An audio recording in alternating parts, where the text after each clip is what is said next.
నదిలో మన హక్కుల గురించి కనీస అవగాహన లేదు. గోదావరి ప్రవహిస్తే ఉమ్మడి ఆంధ్రప్రదేశ్లో మనకి అక్కడ బాసర అవతల ఎంటర్ అవుతే ఇక్కడ భద్రాచలం దాకా ఉంటుంది. 79% ఉమ్మడి ఆంధ్రప్రదేశ్లో కూడా గోదావరి పరివాహక ప్రాంతం తెలంగాణ ప్రాంతంలో ఉంటుంది. కృష్ణా పరివాహక ప్రాంతంలో 69% ఉమ్మడి ఆంధ్రప్రదేశ్లో కూడా తెలంగాణ భూభాగంలో ఉంటుంది.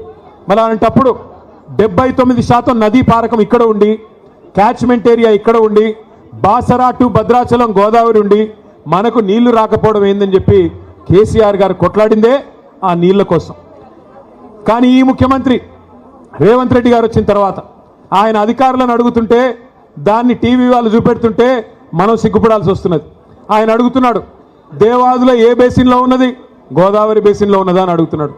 ఎక్కడో ఉత్తర భారతదేశంలో ఉండే బాక్రా నంగల్ ప్రాజెక్టు, అప్పుడెప్పుడో నెహ్రూ గారు కట్టిన ప్రాజెక్టు, అక్కడ హిమాచల్ ప్రదేశ్లో ఉంటుంది. స్వాతంత్ర దినోత్సవం నాడు ముఖ్యమంత్రి గారు చెప్తున్నారు బాక్రా నంగల్ ప్రాజెక్టు తెలంగాణలో ఉన్నదంట. మనకు తెలియదా? అంటే ఇంత గొప్ప ముఖ్యమంత్రి, నదులు తెలియదు, నీళ్లు తెలియదు, చివరికి ఎట్లాంటి పరిస్థితి అంటే ఈరోజు ఈ ముఖ్యమంత్రి గారిని చూస్తూ ఉంటే నిజంగా జాలేస్తూ ఉన్నది. 2 ఏళ్ళు ఆయన అసమర్థతను కప్పిపుచ్చుకోవడానికి, ఆయన చేతగాంతనాన్ని, ఆయన ఫెయిల్యూర్స్ని, ఆయన హామీలు అమలు చేయలేని అసమర్థతను కప్పిపుచ్చుకోవడానికి పచ్చి అబద్ధాలకు ఎత్తుకున్నాడు. ఏం మాట్లాడినా, ఏం అడిగినా, ఏమయ్యా రేవంత్ రెడ్డి గారు ఎందుకు అమలు చేయవు? 100 రోజులు 6 గ్యారంటీలు అంటివి ఏమైంది అంటే ఇలా ఒకటే పల్లవెత్తుకున్నారు అందరూ. ఏమంటారు వాళ్ళు? కేసీఆర్ అప్పుల పాలు చేసిపోయాడు, కేసీఆర్ రాష్ట్రాన్ని అప్పుల పాలు చేసిపోయాడని చెప్పి దుష్ప్రచారం, అబద్ధాలు చెప్తా ఉన్నారు. మొన్న ఈ మధ్యనే పార్లమెంట్లో ఒక బీజేపీ ఎంపీ గారు ఆయన అడిగినాడు కేంద్ర ప్రభుత్వాన్ని. మరి రేవంత్ రెడ్డి చెప్తున్నాడు రాష్ట్రం అప్పుల పాలైపోయింది అంటున్నాడు, కేసీఆర్ గారు అప్పుల పాలు చేశారు అంటున్నాడు. ఎంత అప్పు అయింది? కేసీఆర్ గారు పదవీ బాధ్యతలు చేపట్టినాడు, తెలంగాణ వచ్చినాడు, ఉన్న అప్పెంత?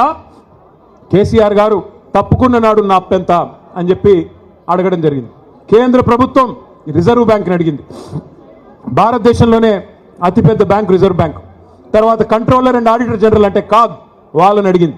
అడిగి పార్లమెంటు వేదికగా ఆ బీజేపీ పార్లమెంట్ సభ్యుడికి కేంద్ర ప్రభుత్వం సమాధానం చెప్పింది.